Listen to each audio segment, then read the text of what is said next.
খারাপ সময়টা হয়তো অতীত হয়ে যায়, কিন্তু মানুষের খারাপ ব্যবহারটা কখনো অতীত হয়ে যায় না।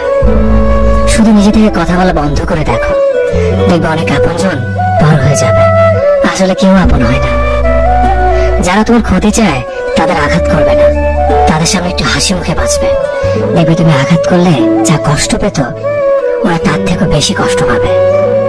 যত মিশবে ততই মানুষ চিনবে, অভিনয় যে কত প্রকার হয় তা বুঝতে পারবে। সবাইকে তোমার সত্যতা জানানোর দরকার নেই, যে যা ভাবে তা নিয়ে সমালোচনা করতে দাও। বেঈমান মানুষগুলো কখনো অপরিচিত মানুষ হয় না, খুব কাছের মানুষগুলোই বেঈমান হয়। মানুষ চেনা শুরু করলে এমনিতেই বন্ধুর সংখ্যা কমে যাবে, এটাই বাস্তব। তিনটি কথা মনে রাখবেন: যে তোমাকে সাহায্য করে তাকে কখনো ভুলে যেও না, যে তোমাকে ভালোবাসে তাকে কখনো ঘৃণা করো না, যে তোমাকে বিশ্বাস করে তাকে কখনো ঠকেও না। তোকে একজনই দেয়, কিন্তু বিশ্বাস সবার উপর থেকে উঠে যায়।